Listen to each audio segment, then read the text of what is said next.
Então, o assunto de hoje, nós apresentamos no 15º Congresso Internacional de Fisioterapia, que ocorreu aqui em Fortaleza. E o tema é uma dor crônica ou um caso mal resolvido. Nós vamos ver no decorrer da palestra que se a gente cometer 2 erros, nós podemos, então, promover a dor do nosso paciente para uma dor crônica. Então, eu começo sempre pela nossa proposta de ensino. É uma proposta de ensino que nós estamos com mais de 40 anos com ela. E essa proposta é a seguinte: é somar conhecimento, o que nós estamos passando aqui nessa live para vocês, para que vocês possam multiplicar resultados, tenham resultados melhores, mais satisfatórios com o seu paciente. Então nós estamos sempre somando, nunca dividindo e nunca diminuindo. Por isso mesmo, nós temos o reconhecimento, nós reconhecemos todos os artigos que falam sobre dor crônica, como também todos os profissionais da área da fisioterapia que se dedicam exclusivamente para a dor crônica. Vocês estão completamente certos em relação à dor crônica. Uma pequena revisão da dor pela Sociedade de Dor é classificada em 3 tipos: a dor nociceptiva, a dor neuropática e a dor nociplástica. Na nossa aula, na nossa live, nós vamos falar apenas da dor nociceptiva, que é uma dor do tecido do sistema músculo-esquelético, que vem pelas vias sensitivas aferentes, ou também pode atingir o sistema visceral, que vem pelas vias aferentes, chamada vísceros receptores. Então essas dores são comuns no nosso dia a dia. E a dor chamada dor neuropática é quando o tecido que está inflamado é o próprio nervo, porque o nervo ele tem, vamos dizer assim, o seu papel principal de conduzir informações aferentes sensitivas e eferentes motoras, mas ele também pode inflamar. E no final, eu trago 3 casos reais de pacientes relatados por alunos aonde a gente ministra cursos, aulas em pós, para que vocês tenham uma noção de um caso de uma dor nociceptiva e de uma dor neuropática. O que é que a literatura fala para que o paciente possa ser classificado como uma dor crônica? Que uma dor crônica é aquela que persiste por mais de 3 meses. Então, se você está com o teu paciente, uma dor lombar, uma dor no ombro, uma dor no joelho, uma dor em qualquer área do sistema músculo-esquelético, que ele vai te procurar por causa disso, você classifica como uma dor crônica segundo a literatura. Então, vamos para o nosso objetivo. Porque um caso clínico mal resolvido pode levar a uma dor crônica. Nós vamos ver os exemplos aonde nós cometemos 2 erros. E esses 2 erros, eles são cometidos em tipos de avaliações diferentes. Então nós vamos passar o erro quando é cometido numa avaliação do tipo analítica e um erro que é cometido na avaliação do tipo global. Tudo que nós vamos falar aqui, tudo que nós vamos exemplificar, toda a parte do raciocínio, é tudo baseado na nossa metodologia. Que metodologia é essa? Uma metodologia chamada raciocínio clínico e terapêutico integrado. E o grande objetivo desse raciocínio, dessa nossa metodologia, é fazer igual o Caixinha, o nosso mascote, está fazendo aí, pensar fora da caixa. Então esse é o nosso objetivo com a nossa metodologia denominada raciocínio clínico e terapêutico integrado, que eu sempre trago essas informações na nossa terça-feira do Raciocínio Flix. Então, conhecendo um pouquinho o RCTI, né? Quando foi que ele surgiu? Em 2002, então já faz um bom tempo, nós montamos um curso chamado Curso de Terapia Manual e Postural Integrada, que era um curso presencial. Esse curso era baseado em tudo aquilo que a gente aprendeu nas nossas formações em osteopatia, em RPG, em cadeias musculares, em Maitland, em várias formações de terapia manual e terapia postural, mas principalmente na osteopatia, onde o raciocínio clínico impera antes do tratamento. Dentro do nosso curso de terapia manual e postural, nós tínhamos o raciocínio clínico integrado. Depois ele virou terapêutico também. Quando veio então a pandemia, que foi suspenso toda a parte presencial, nós começamos a elaborar uma maneira de passar para vocês o raciocínio. E daí surgiu o raciocínio clínico e terapêutico integrado em 2002. Qual é o grande objetivo? Nesse raciocínio clínico, nós queremos que a fisioterapia aprenda a raciocinar, pensar fora da caixa de forma integrada. E o que eu falo integrada, daqui a pouco vocês vão entender por que eu falo integrada. Depois que você raciocina, depois que você tem um diagnóstico firmado através do raciocínio clínico, você vai construir uma terapêutica resolutiva. Você vai ter resultados positivos com o teu paciente. E a partir daí você começa a ser uma referência naquela área, começa a ter autoridade.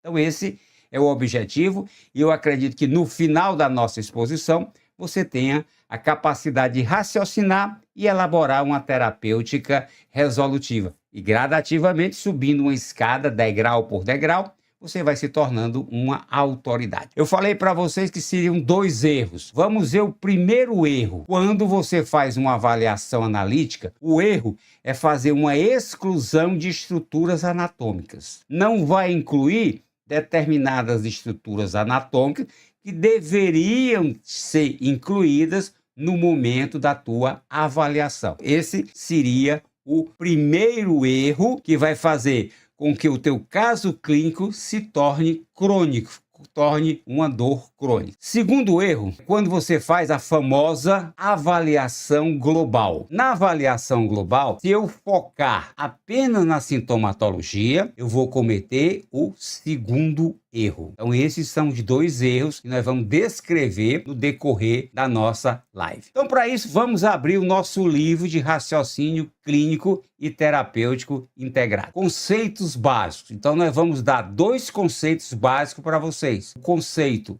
básico de avaliação e o conceito básico da classificação da dor pelo RCTI. Tipos de avaliações. Dentro do sistema músculo-esquelético, você pode avaliar o paciente de 2 maneiras, ou uma maneira analítica ou uma maneira global. A classificação da dor, nós classificamos a dor como ela sendo a causa, e ela está muito relacionada com o evento traumático, ou uma dor, nós classificamos ela como sendo uma dor de consequência. E a nossa grande missão dentro da fisioterapia do sistema músculo-esquelético é sempre encontrar a causa da dor.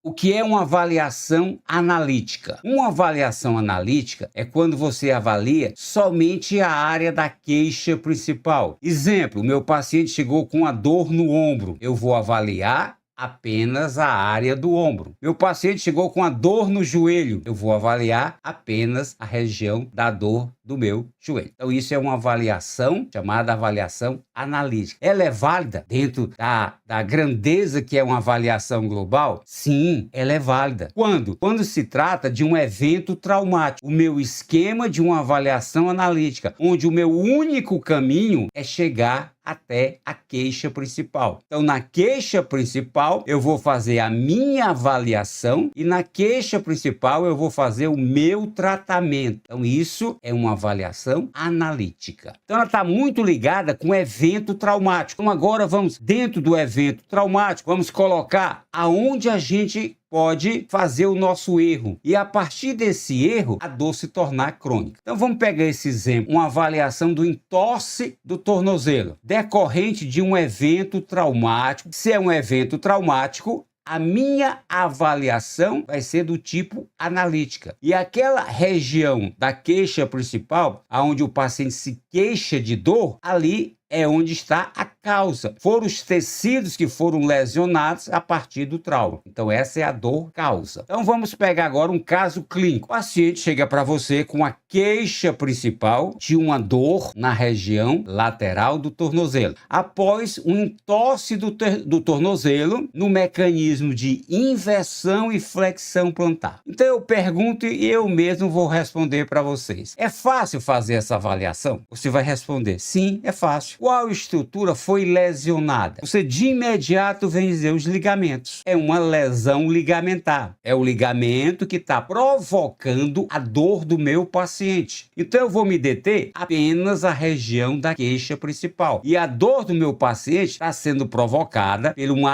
agressão tecidual ao ligamento. Então, de uma maneira geral, você fala, sim, é fácil resolver esse caso clínico. Aí vem a grande mudança que eu vou mostrar agora para vocês. Numa simples avaliação dessa, você pode cometer o primeiro erro. O primeiro erro é excluir estruturas anatômicas. Então, se você deixar uma estrutura sem avaliar e sem tratar, logicamente que o processo de agressão, o processo inflamatório pode perdurar. E se ele perdurar por mais de 3 meses, vai se tornar uma dor crônica. Nós temos ferramentas dentro da nossa metodologia. Nós temos a tríade avaliatória, nós temos as ferramentas de avaliação do trauma. Diversas ferramentas fazem parte da nossa metodologia. Qual é o objetivo dessa ferramenta? Ser preciso. Então, a ferramenta que eu vou apresentar para vocês, nesse caso clínico de avaliação analítica, chama os 4 passos da avaliação do trauma e no esporte. E nós temos um e-book com tudo que eu vou mostrar aqui para vocês. O pessoal que está no nosso grupo do WhatsApp, denominado Tribo da Físio, eu disponibilizei lá esse e-book. Quem entrar a partir de hoje, eu vou novamente reenviar esse e-book para que vocês possam utilizar no teu dia a dia. Então, nós vamos utilizar exatamente essa ferramenta para ver como a tua avaliação simples, ela vai se tornar complexa, ela vai se tornar mais completa. E se tornando mais completa, logicamente, que eu vou ficar com, vamos dizer assim, com uma menor possibilidade de errar. Todos nós somos humanos, podemos errar.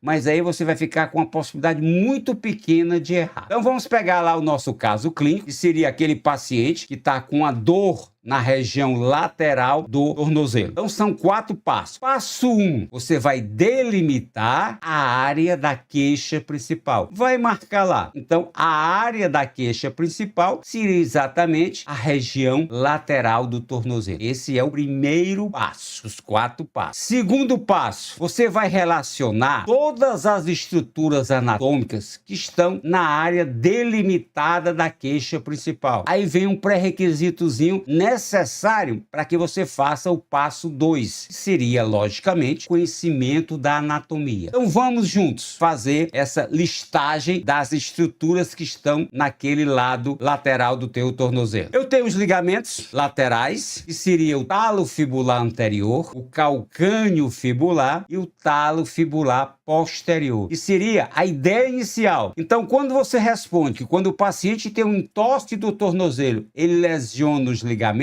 é uma das estruturas que tem naquele lado. Então, estou relacionando aí os ligamentos. Depois, nessa mesma região, eu já vou relacionar os músculos e seus tendões que passam naquela região, que eu tenho o fibular longo e o fibular curto. Ambos passam na região lateral. Surgiu mais uma estrutura, não é só o ligamento. Continuando, eu tenho nervos nessa área, o nervo fibular superficial, que passa exatamente ali próximo do maléolo lateral, e tem o nervo fibular profundo, que passa no dorso do pé. Embora ele não esteja muito na região lateral, mas ele também tem que ser incluído por causa do mecanismo traumático. Então, de ligamento, eu já estou com o próprio ligamento, com os músculos e tendões e com os nervos. A minha avaliação está ficando mais complexa anatomicamente. E isso vai influenciar no meu resultado. Isso vai influenciar na prevenção de não deixar esse paciente cronificar a sua sintomatologia. Por último, eu tenho as estruturas ósseas do lado lateral. Então, eu tenho a fíbula, através do seu maléolo lateral. Eu tenho o talos, eu tenho o calcânio, eu tenho fazendo conexão ali com o calcânio, o osso cuboide. E por que eu relacionei o navicular? Porque o navicular, ele tem uma relação direta com o cuboide. Então, se eu tiver uma lesão no cuboide, possivelmente eu vou ter também uma lesão no navicular. Passo 3. Você vai pegar o mecanismo lesional,